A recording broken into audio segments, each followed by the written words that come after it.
It is time for the Cyber Executive Podcast, where we'll be talking with top executives about risk, technology, and leadership. I am your host, Marc Ashworth, and today I had the pleasure of having my friend Josh Knopp, who is the CISO of Enterprise Mobile, here today. Josh, thank you very much for being my guest here on the latest episode of the Cyber Executive Podcast. Well, thanks for having me, Mark. Now, we've had a lot of great conversations over years, and today we have a really interesting topic around trust and how to build it and keep it, and more importantly, not lose it, in your day-to-day job. So tell me, Josh, why does trust matter so much? Well, trust matters so much, I think, because it's everything. I know that can sound like kind of a cliche statement, but it really is the foundation of a relationship. And that relationship can come in many forms, of course. It can come with, from our customers, relationships with our customers, relationships with our peers, relationships with our bosses, relationships with our team. So it matters across the board. It's especially as security executives or security professionals, even anyone practicing security. We're protectors, and organizations trust us to protect them, right? It's right there in that kind of job description, in effect. And so we have to, I think there is an expectation that we are seen as a higher level of, or rather, there's a higher bar of trust for security professionals in the industry compared to others. If we're going to be protectors, we have to be seen as having that trust. So when we look at kind of why does trust matter, like I said in the beginning, trust is foundational to a relationship, and for security professionals, I think trust has to be, that foundation has to be bedrock. It's got to be just absolutely solid.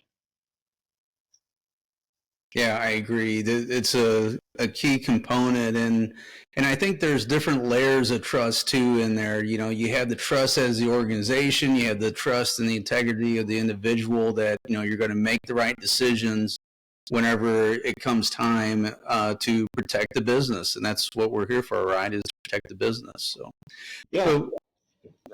So what impact can lack of trust, let's talk about that for a moment, have on communication and collaborations, maybe within a team or another group?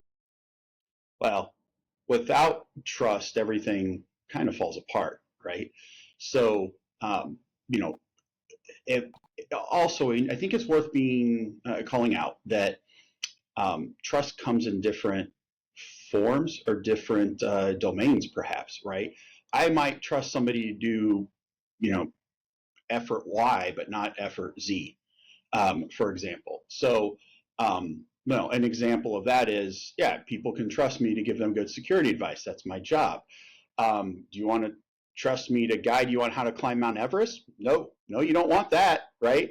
So that matters. Trust comes in those types of kind of domains and categories, if you will, right? So I do think it's important to make sure that we're talking about, when we talk about trust, that we talk about, trust them in what way or for what purpose, right? And so, because it's easy for people to get overly broad when they're talking about trust. And so back, to the question of, without trust, things do fall apart, and that's trust in the individual, trust in the relationship, trust in, are they going to do what they say they're going to do? When we look at it in the context of, a job, an employer-employee type of relationship, it's, do I trust that this person is going to make, to your point, make good decisions? Do I trust that this person is going to do what they say they do? Do I trust that they have the communication and the presence to inspire and influence and guide people forward? So all of those areas matter. And without some of those base categories, especially as a security leader, you're not going to be able to be effective in your job. Yeah, very true. And, there's, in that different level of trust, there's areas where you might be trusted to take on certain types of risk or, vulnerabilities or something along that line. So How is that essential, to that? Because there's, you have to build trust over time. Most people don't get blanketed trust right away, so you have to build that trust. So why is it so essential for taking risk and feeling comfortable sharing those vulnerabilities with others as you're, building those relationships and trying to establish, that trusted relationship with the business? Well, I think that's a really insightful question, Mark. So any risk conversation or any sort of risk decision, we're safety nets as security professionals, right? Mm-hmm. And the organization needs to know that we're going to be there to catch them, or even better, proactively there to say, hey, don't do that. Maybe maybe you want to think about how you're going to climb Mount Everest and get a better guide than just go do it on your own, right? So people have to trust that we're going to be there to enable the business and to protect the business in a way that aligns with business goals. If they know that you've got their back, then the company can move forward. People can move forward. But also, it's one thing I think about and try to make sure that I do is I got to make sure that, like, my peer team or the leaders inside of the organization, that they trust me. They need to know that I'm going to have their back. They need to feel comfortable coming to me and saying, "Hey, They need to feel comfortable coming to me, being vulnerable, right? And saying, "Oh, you know what? Something happened here. My team missed something. We've got this whole configuration issue." And they need to trust that I'm going to be there to help them figure that out, and that I'm not going to throw them under the bus, right? And that I'm going to just trust that I'm a partner. I'm here to help. So, without the trust, you can't do any of that. And it does help the company to take risks when they know that they've got somebody they trust looking out for the company. Yeah, and what goes hand in hand with trust in a lot of ways is accountability, and Mhm. having that influence for decision making and the ability to rely on others to fulfill their commitments. How do those go hand in hand, do you think? Oh, they absolutely go hand in hand, because we talked about there's different categories or different domains of trust. One of the areas is, do I trust that you're going to deliver? Do I Mhm. trust that you're going to do the things you're going to do? Um, if if I say, hey, you know what, I think we should go do these projects, or I'm going to do that thing, I'm going to deliver this capability, or I'm going to help you solve this problem, but I don't ever actually do it, people will lose trust in me, right? Mhm. They're not going to trust that I'm competent or capable of doing the job. So that all goes hand in hand.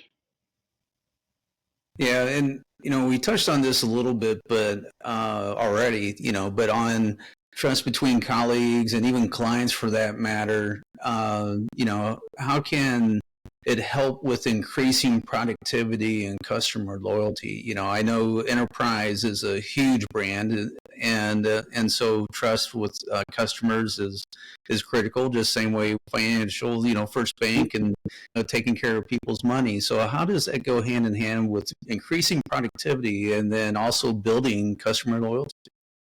Yeah, so I think from a productivity standpoint, first is it goes back to those maybe kind of collaborative dynamics, perhaps.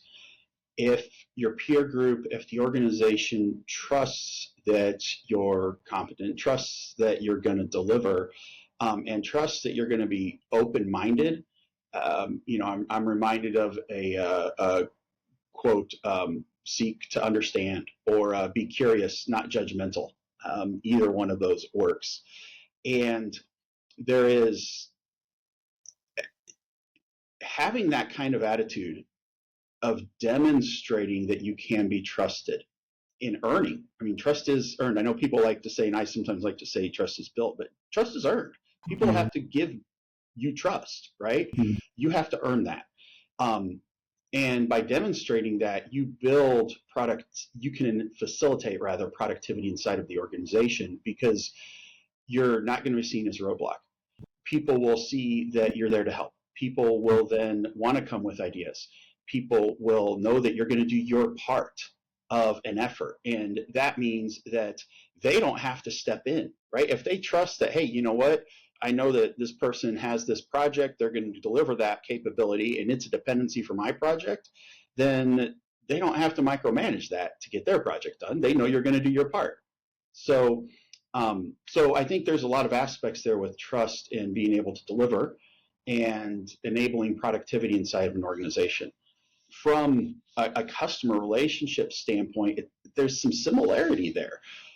If you're a company that says, hey, we're going to give you this great experience, and you don't deliver on that, then your customers aren't going to trust that you can do that. And that is imperative for any company, any brand, is they want their customers to trust them. And again, I mentioned trust is earned. That doesn't come overnight. And once that trust is lost, it's very hard to build back. Yeah, it's that old saying, what, 9 good things to erase one, to potentially erase one bad thing. And so, not having those bad things is always a challenge, right? And to make sure that you don't lose that trust with your customers or anyone for that matter. So let's take it to a different, before we talk about building trust, Sure. How do you lose trust? How can you prevent that? Losing trust is easy. You just, unfortunately, it is. It's easy to lose trust. Just don't do stuff. Don't do what you say you're going to do, right? That's an easy way to lose trust. Other things that people see as they don't trust is lack. Honestly, there's some other areas I think people might overlook that aren't as obvious. Not having clear expectations, micromanaging. That can be interpreted by your team as not trusting. Asking for overly detailed, unrealistically detailed, justifications for efforts. There's just a lot of other areas. Gossip. People see how you treat other people, and then they may say, well, maybe that's how they're treating me behind the scenes. There's a whole host of things in that realm that sometimes can be overlooked. And yeah, some of them are kind of, people say, oh, well, if they're always gossiping, then, that one might be a little more obvious. But some of the things around some of the management styles that people don't realize are actually indicators, intentionally or not, to the team that there might be a lack of trust, or at minimum can be interpreted that way. And that's, obviously that's important to watch out for. Yeah, and part of being a leader is building that trust with, first with your team, and then also with, your peers within the organization and just other groups within there, and having your team also build that trust, with other departments too. So it's a top down and bottom up all at the same time with that, right? So it is. Yeah. And so, with that, how do you encourage your teams, to build that trust with other departments, other business lines? Maybe it's other, since we're security, build it with other IT teams, and then also with, different business lines within the organization. I think that can get a bit complicated, Mark. First off, the team has to trust you as the leader. So you have to have earned the trust of your team. They have to know that you're taking them in the right direction, that you have their back, that you're empowering them, and that they can make decisions and are empowered and enabled to make decisions to, advise the business. So that's number one. You've got to earn that trust with your team. And there's a lot of different ways. We could probably spend the whole hour just talking about that, obviously, and then some. But then when you're starting to talk about your team, they have to demonstrate some of those same things out to their counterparts inside of either, whether it be the IT organization or across on the business side or wherever it is. They have to be able to demonstrate that they are there to help. And one of the ways to do that is just have some empathy, understand where the other person is coming from. right? Don't be a security organization that is seen as, the conveyors of the word no, or, Mm-hmm. well, security said, right? Be the partner. If somebody says you want people coming to you with problems, every every technology project has bumps in the road, right? Every single one.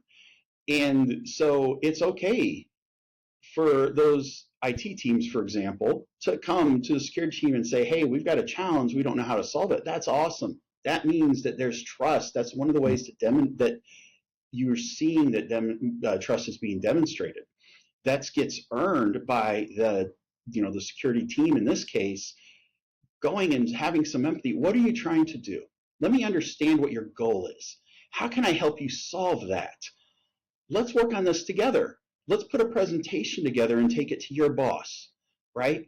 Having some of that empathy and some humility in being able to go forward with that, that's what builds the trust. That's what builds partnership with the teams. When they see that you're there trying to help them, that you just understand where they're at, Mm-hmm. and that you're trying to help them achieve their objective, they're going to come back all day long and they're going to have a great relationship with you. Yeah, I came up through consulting ranks, and then prior to even the IT, I was doing customer service in the hotel business. So and because of that, I feel I've always tried to have that mindset of it. Instead of no, it might be no, but let's find that solution. Let's find that balance, and it might be a temporary no because it's going to take some time to find out how we can work out a solution for this. But for the sake of the risk of the organization, we can't allow it at this point. But work with me to try to find something, or some sort of combination. And I'm sure, Josh, you're in a massive organization. There's probably frequent conversations along that line for you, isn't there? Sure, there is. And it's how do we help you say yes, right? And you're right. It's how you position the no matters. Help them understand too why this isn't an ideal solution, right? In most cases, people want to do the right thing. Mm-hmm. I've worked for multiple companies, seen a lot of security organizations, and I can say that most people at the end of the day, they really do just want to do the right thing. They just maybe Mm-hmm. don't know. They don't have the context. They don't understand what it means. They don't think it can happen to us, those types of things, right? Mm-hmm. And that's where having some grace matters. And for those security team members to be able to just be patient and say, okay, I understand what you're trying to do. Let me explain why this isn't the best solution, right? And now let's work on, okay, understanding that. Now let's work on what the right thing is. That does take time to build that type of a mindset with a team, though. Mm-hmm. You've got to that doesn't come by accident, right? It's not a side effect. You have to be deliberate. You have to coach the team. You have to tell them sometimes even, these are kinds of the words and phrases on how you can, kind of communicate or work in some of these challenging conversations. Here's how you can de-escalate, or here's how you can maybe offer alternative solutions. Having that, and which again, also that builds trust with that team member too, right? Mm-hmm. Yeah, I've always said it's all in the presentation, and Yep. and sometimes you might do a good job of presenting it, and other times you're going to fail miserably. But then it's okay. Well, what can we do differently here, and how can we redo it? So Yeah. and so yeah, it's definitely when you're approaching these a certain strategy, and whether it's with a new person on the team, or a new colleague in the business or something along that line. So what strategies do you do in order to build trust within the team, maybe for a new team member as they're coming on? Because I'm sure you got a fairly sizable team there, and so and then cyber, the turnover is always an issue, and as well as growth and trying to find somebody and bringing them in. So what sort of strategies do you use there? Um, I try to be open and transparent and approachable. So for example, when someone new comes into the organization, that manager will send an email to the entirety of the security team, for example, and say, hey, we've got a new person. Please welcome them. This is their name. This is what they're doing. Here's their background, right? It's a nice little approach. And then you can have, let's say it's like an entry-level engineer. You've got someone fresh out of college. They've got, it's a little bit of intern experience. And so they're coming into this organization kind of starting up from the bottom. Then that gives an opportunity, that message gives an opportunity to do some, some meet and greets, right? So I try and make sure that every single one of those messages, I'm reaching out to that individual and just saying, hi, my door's open. Welcome to the team. We're glad to have you. Anything we can do to help, know that I'm here. Trying to, again, I mentioned earlier, being approachable to my peers and counterparts. I also need to be approachable to my team. Mm-hmm. And so I just try and first off, make them feel comfortable and welcomed. And that's a start. And then let's do some, we're a lot of folks in a virtual world now, remote work and working from home, or limited days in the office, whatever it may be. Maybe you're full-time in the office. Finding ways to either via, a web session, a video conference session, or in person, just, shaking hands, if you will, or a meet and greet, some FaceTime, even if it's a few minutes, or even if it's like at a department meeting, you just stop by and say, hey, that just at least starts the foundation of a relationship. And then making sure that they understand what the strategy is for the organization, making sure that they understand what their job is, how it ties into not just the security strategy, but how does it tie to the company strategy, making sure they feel valued, and helping them understand areas where they're strong and areas where they need to grow.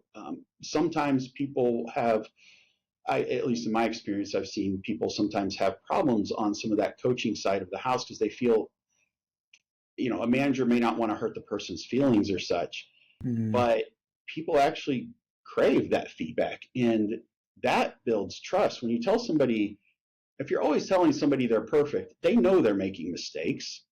They're not, you're going to lose credibility with them over time. So there's, you don't have to be ruthlessly blunt, of course, but you can be candid in a professional and polite manner and say, hey, here's where you're strong. Here's where you have some opportunities. Those types of things build trust in an organization. And that lets people feel empowered and engaged and tied to the organization in a positive way.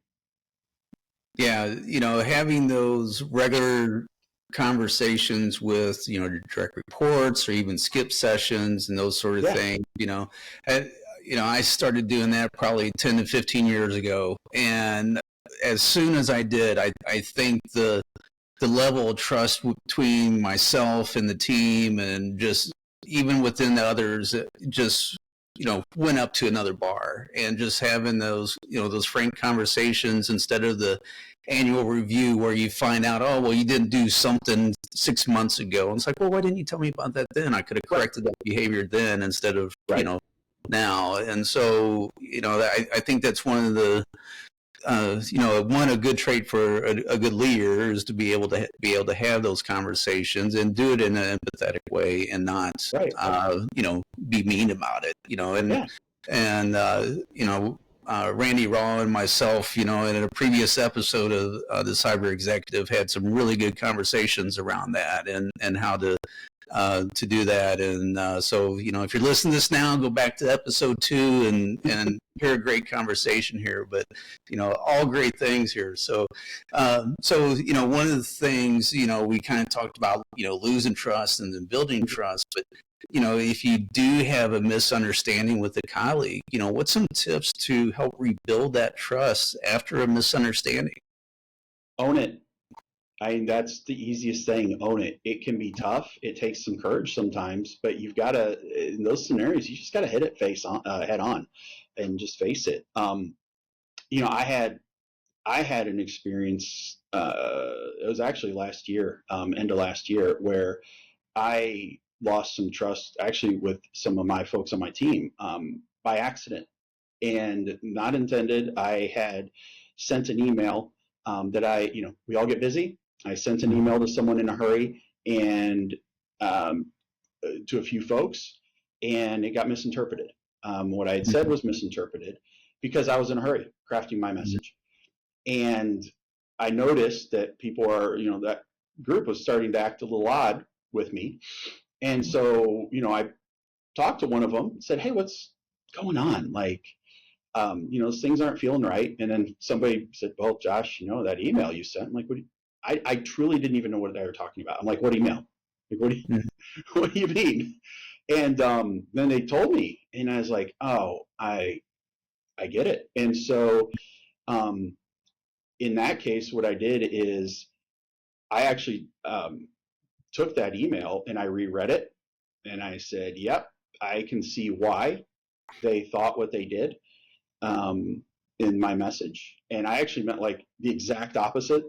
It was actually meant to be a positive message, and they saw it as a negative message. And so I pulled that group together, and one of them was a peer, in fact, too, that he happened to get pulled into the message. And so I pulled that group together, and I just, told them flat out, guys, I apologize.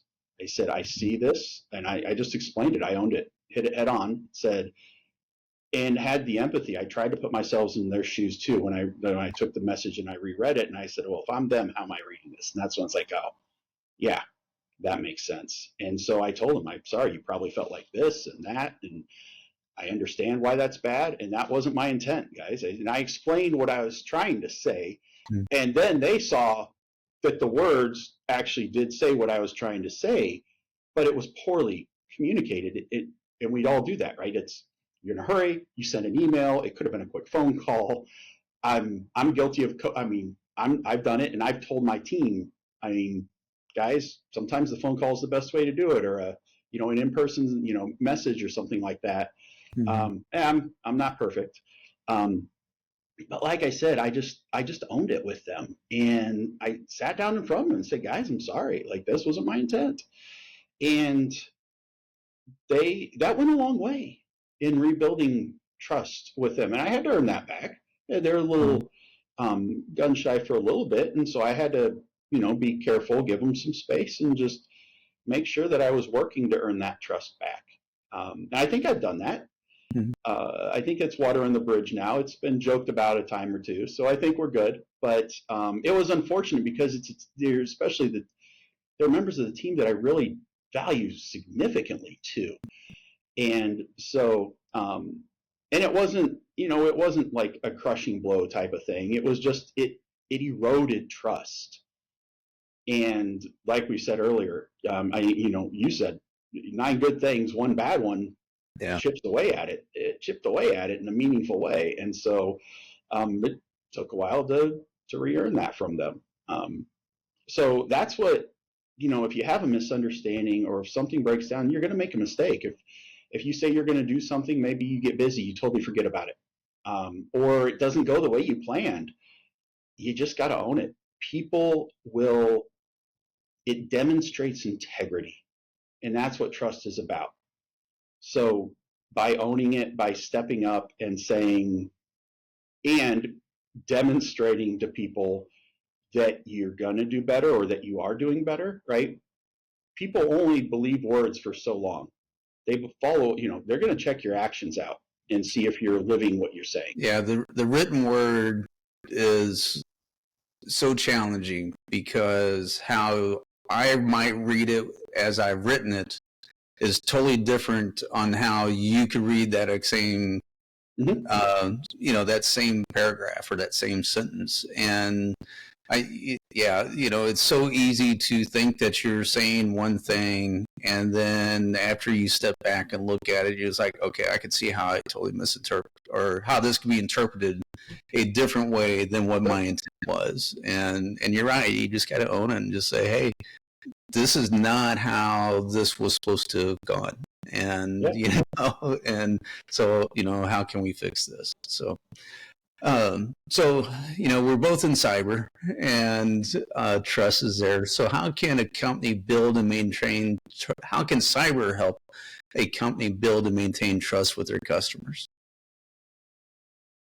Sure. I think cybersecurity folks do have a path to play in building trust with customers. Sometimes security organizations are looked at as protecting the company, but if you've built trust inside of the organization, you will be able to communicate a platform of how your security organization or the company's security investment can enable trust with a customer by protecting their information, by making sure they don't have a bad day, right? Making sure that PII might be protected or is protected, making sure their healthcare data or their payment card data, whatever it is, by demonstrating to the leadership that that is protected, then they can use that to position and build trust with customers. Um, it's interesting too, you talk about, because we've talked about this too, is goes back to what you said again of losing trust in sometimes customers assume companies are trying to do the right thing in protecting their data. Not always. I mean, there's exceptions, of course.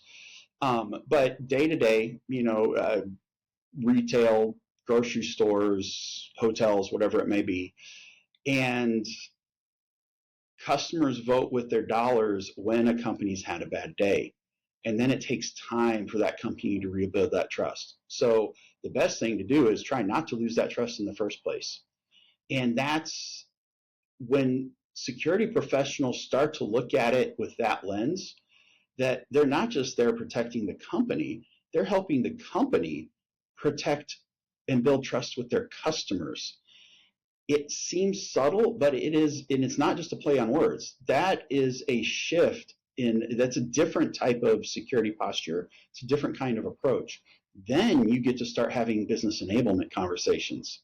Then you get to start having regular meetings with your marketing team and talking about how you're managing the brand and understanding and getting plugged in of, well, how do we help you protect our brand? That opens a whole door of conversations and helps you build that trust even further. So just to summarize on that, again, sometimes I think cybersecurity organizations get overlooked in what they can do in that realm, but there's opportunity for companies, for security leaders across different companies to make that step forward. Yeah, definitely. There's so many other perspectives to look at, and with everything being so data driven, we've talked about, data is the new gold, and how that data is, whether it's a bank account or private information or whatever it is, using those cyber resources to help answer the questions of, well, how can we leverage this to show we're protecting and doing the right things, is a good way to help build that confidence in an organization and build that trust that we've been talking about. So for sure. Yeah. So let's change things again here. Let's get off the serious topic and have something a little more fun here to talk about. Not that trust isn't fun, but so what is something that the security industry could do better? We see things all the time, but what things can the industry itself do better?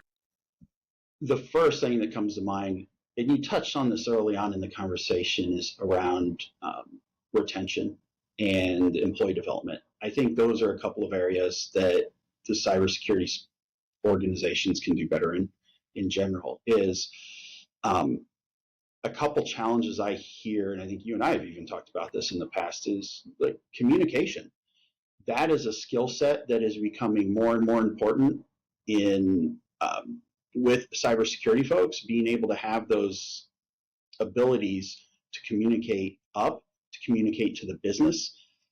You've got very smart technical folks that are very skilled in talking to other engineers and architects, but they need to be able to communicate up why their ideas matter. And so I think that's an area that security organizations across the board can work on with their teams, but also just developing talent in general to be that next front line.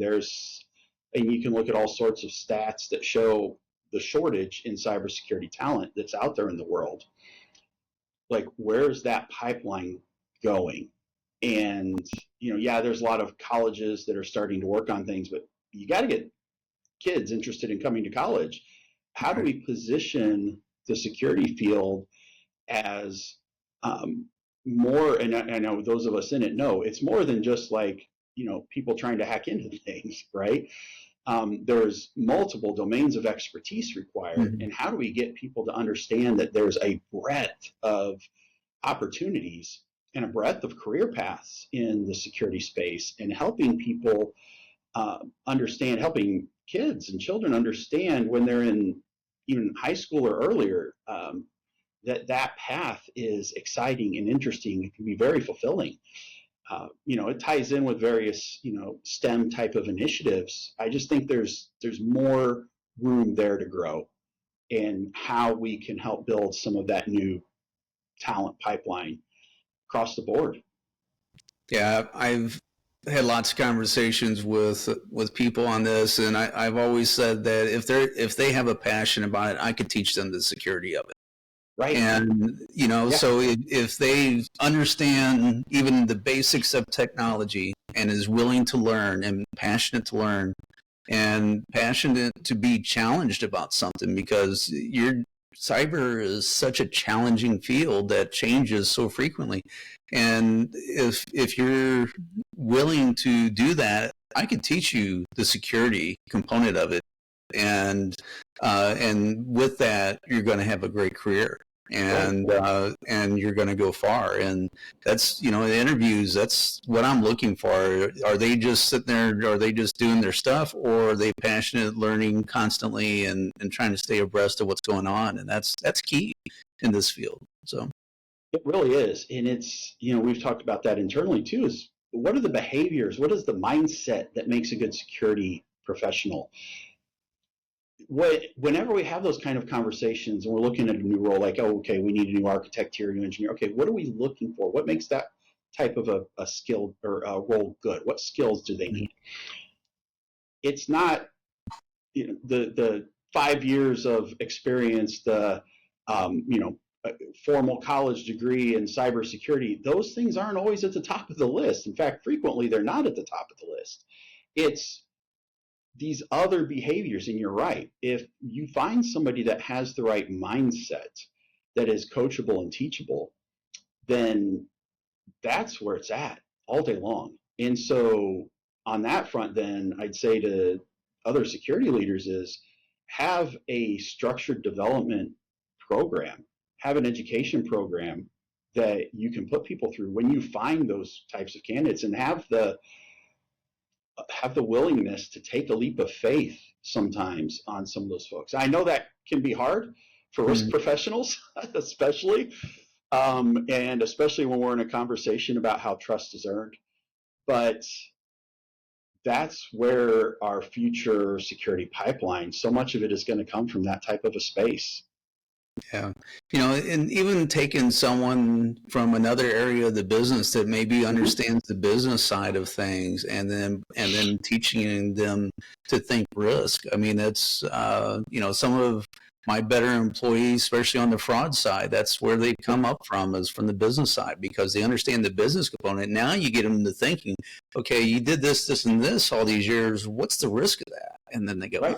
well, and light bulbs start clicking, and then they get excited again, Yep. So it's really fun to watch. It's a great experience. It so is. What's something that you're tired of hearing about in the industry? Oh, well, that one's easy. I think two things come to mind, both of which occurred today, I believe. One is I'm tired of hearing how AI is going to solve all my problems. And I'm tired of salespeople calling me and saying they want to understand my strategy.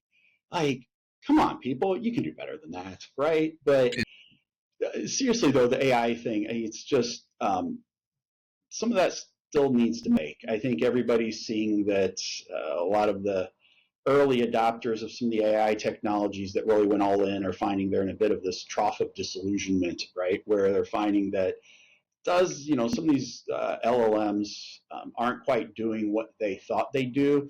Sometimes it's because they're trying to solve the wrong kind of problems. I look at it as AI is just another tool in the toolbox. And rather than saying, what can AI do for me? I say, what do I need to get done? And is AI the right tool for that job? Right. So that would be nice to see people just kind of change the tone of some of those AI conversations. But I know there's a lot of, there is a lot of great potential there, and there's just some additional maturation required as well. Yeah, I agree. It's only been maybe 2 years now since ChatGPT really hit it, and now things are starting to kind of calm down, and people's really starting to find real usage of it. Usages, that's a new word there, but trying to find a new usage in a business environment, and we know if it's a big bunch of data there, it's going to be very efficient in what it's doing. It's just how can you get it into there and get the right output out of there. But I agree. It's been an ongoing for many years here, and the greatness of AI and all this stuff, but not really seeing any good results. So so hopefully we'll see a lot more. So since it's still early in 2025, what sort of trends do you think we'll see here this year, and maybe going into early in next year? Well, now I'm going to have to break the rule I just said about not wanting to hear more about AI, but I think we're going to see more about AI. No, seriously though, I think it's speed of attack is moving faster, and some of that is because of AI capabilities, right? Attackers are using AI. Of course, I think most security folks know that there's dark web-based AI engines that have been built specifically for attackers to use, that don't have rules like ChatGPT has, or Microsoft Copilot, safety rules. And so, I think the industry is going to continue to see more deep fakes, going to see more, better phishing kinds of messages that are more personalized, right? If I can take a dossier of somebody based on Facebook and LinkedIn and some web postings and some recorded sessions, and I can throw that into an AI engine, then I can get some pretty good phishing material or some deep fake type of scenarios, and all of that leads to faster attack, right? Even if just doing those types of methods allows attackers to move quicker, and I think industry stats are showing attackers are moving faster through the kill chain, and they're also looking more like individuals. They're finding better ways to get credentials and look like they're an employee inside of the environment that's supposed to be there, that's trusted to be there. I just think we're going to continue to see more move that way. And as a side effect of that, or maybe directly because of that, actually, is we're going to see more security platformization. I just made that word up, I think, but it may not be a word. But the first word we made up today, so that's okay. more security, holistic security platforms. I think we're going to see more of that, right? I mean, Palo Alto's, their CEO's gone down that path, announced that Microsoft has their E5 security stack. If you look, I don't think I've seen Cisco actually formally announce something, but you look at their acquisitions, there's some things telling there. They're buying up a bunch of point players in the security space that are building up a nice stack that could be competitive with the aforementioned folks. And I just anticipate seeing some more of that consolidation coming. And I think that's because those integrated platforms can do the automation for you. They can do the integration between all of your tooling for you. And that matters, right? If attackers are moving faster, as professionals, we need to see more data, and we need to process it quicker, and we need to make better correlations. And so integrated platforms help with that. Pros and cons of going down those paths, of course, right? Vendor lock-in, but you get speed of detection, reduced mean time to detect, reduced mean time to respond. So it's going to be interesting to see how the industry continues down that path for the next year. Yeah, I agree. And HP is trying to make that play with Juniper with that acquisition, which I think is getting blocked. So, because Juniper's got a nice product out there for a lot of AI components in their Mist platform and several others. So I think there's going to be more consolidation this year, and and really trying to leverage that technology higher and higher, I think. So I agree with you. Well, Josh, this has been an awesome conversation as always, and the talk around trust and everything. And so thank you very much for being here today. I appreciate it. And so for everyone else, be sure to check out next week's episode, and also to click that subscribe and follow at the bottom here. And we look forward to the next conversation. Josh, thanks again. Thanks, Mark.